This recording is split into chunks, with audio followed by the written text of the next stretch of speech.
Bonjour à tous. Allez, aujourd'hui on fait un petit voyage dans le temps. On retourne à une époque où il n'y avait pas de calculatrice. On va redécouvrir ensemble un art mathématique qui est presque perdu, mais qui est, vous allez voir, incroyablement élégant. Comment on calcule une racine carrée? Juste avec un crayon et du papier. Alors, imaginez un peu le défi. On vous donne ce nombre, 780,14. Et là, on vous dit, calculez la racine carrée. Facile avec un téléphone, hein. Mais sans. Comment on ferait? Juste avec sa tête, un papier, un crayon. C'est exactement l'énigme qu'on va résoudre aujourd'hui. Et comme le dit très justement Gérard Souquette, ça peut paraître complètement désuet aujourd'hui. Je veux dire, qui fait ça? Et pourtant, c'est bien plus qu'un simple calcul. C'est une sorte de gymnastique pour le cerveau, un moyen de se reconnecter à l'histoire des maths. Et puis, franchement, c'est le genre de truc un peu classe à savoir faire, non? Bon, on s'y met? La première méthode qu'on va voir, c'est la plus simple, la plus intuitive. C'est un peu le raccourci malin pour se faciliter la vie avant d'attaquer les calculs plus compliqués. Alors l'idée, c'est de chasser les carrés parfaits cachés dans notre nombre. Vous savez, les 4, 9, 16, 25. Parfois, on a de la chance. Pour racine de 400, par exemple, on peut le décomposer en racine de 25 fois racine de 16, et hop, on tombe pile sur 20. C'est propre. Pour d'autres nombres, comme 147, c'est un peu moins direct. On peut en extraire une partie, ici racine de 49, pour le simplifier en 7 fois racine de 3. Ça ne nous donne pas la réponse finale, mais ça rend le nombre beaucoup plus simple à gérer. Et comment on fait ça concrètement? On utilise ce qu'on appelle la décomposition en facteurs premiers. En gros, on va décortiquer le nombre jusqu'à son ADN, ses briques élémentaires. Une fois qu'on a ça, on cherche les paires.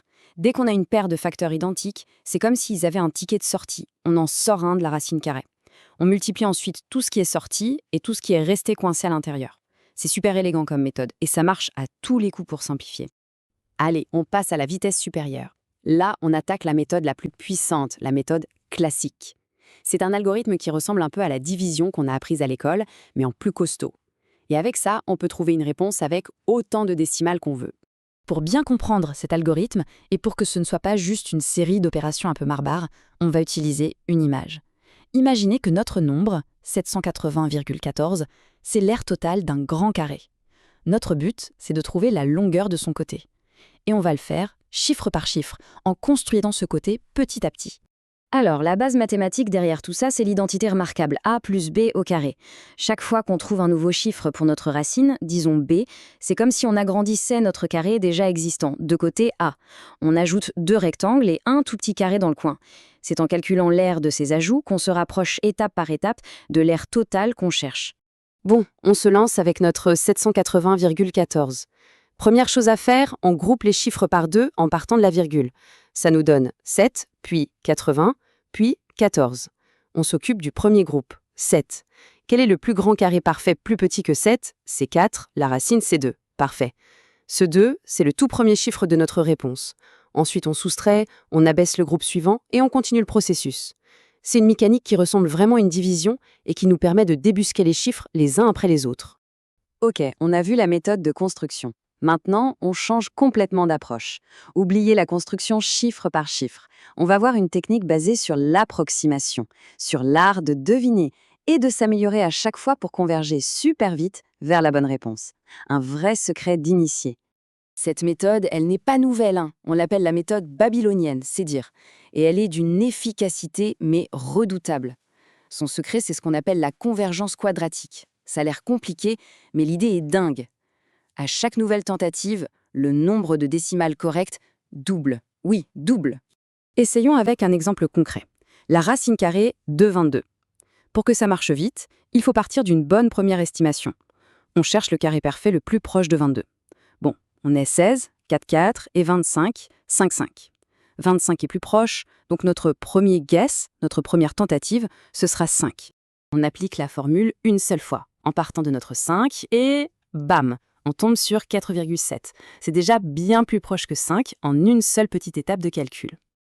Maintenant, on recommence. On reprend ce 4,7, on le remet dans la moulinette de la formule et regardez ce qui sort. 4,699 nous 0,4.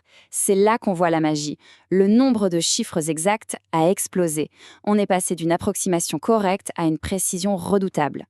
C'est vraiment ça qu'il faut retenir. Cette méthode est incroyablement rapide. Ce n'est pas juste une vieille astuce de musée. C'est un principe tellement puissant que les algorithmes qui tournent dans nos ordinateurs aujourd'hui s'en inspire encore. Un vrai bijou mathématique qui a traversé les millénaires. Et si je vous disais qu'on peut calculer une racine carrée en faisant uniquement des soustractions? Ça paraît impossible, non? Eh bien, c'est pourtant le secret d'une autre méthode, une astuce super élégante, basée sur une propriété un peu cachée des nombres carrés. Regardez bien ce qui se passe ici. C'est une propriété fondamentale et magnifique. Prenez 1, c'est 1 au carré. Prenez les deux premiers nombres impairs, 1 et 3. Leur somme fait 4, c'est 2 au carré. Prenez les trois premiers, 1, 3 et 5. Ça fait 9, 3 au carré. Vous voyez le truc? Chaque nombre carré est la somme des premiers nombres impairs. C'est cette idée toute simple qui est la clé de tout. Alors, comment on utilise ça?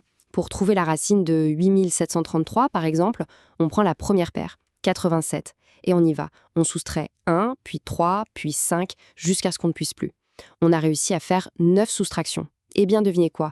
Le premier chiffre de la racine, c'est 9. C'est incroyable. On prend ensuite le reste, on descend la paire de chiffres suivante, et on recommence le processus.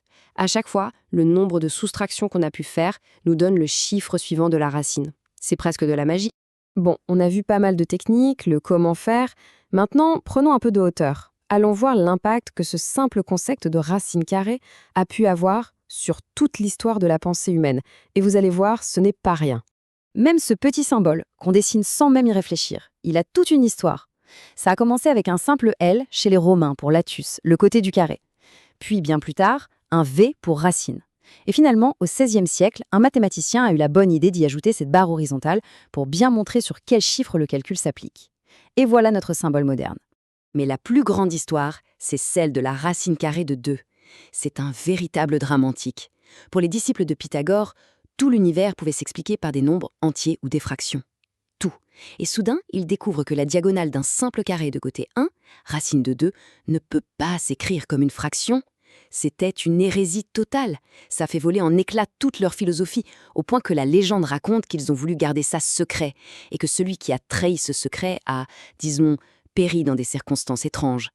Et c'est cette crise philosophique qui a forcé les mathématiciens à admettre l'existence de ce qu'on appelle les nombres irrationnels. Des nombres qui ne peuvent pas s'écrire comme une simple fraction. La racine de 2 a ouvert une boîte de Pandore et a montré que le monde des nombres était infiniment plus riche et plus étrange qu'on ne le pensait. Une véritable révolution. Tout ça nous amène à une dernière question. Partir d'un simple calcul à la main nous a mené jusqu'à la découverte de l'infini des nombres irrationnels. Alors on peut se demander, quels autres secrets fondamentaux capables de bouleverser notre vision de l'univers sont encore cachés là, juste sous nos yeux, dans les concepts mathématiques qu'on croit connaître par cœur?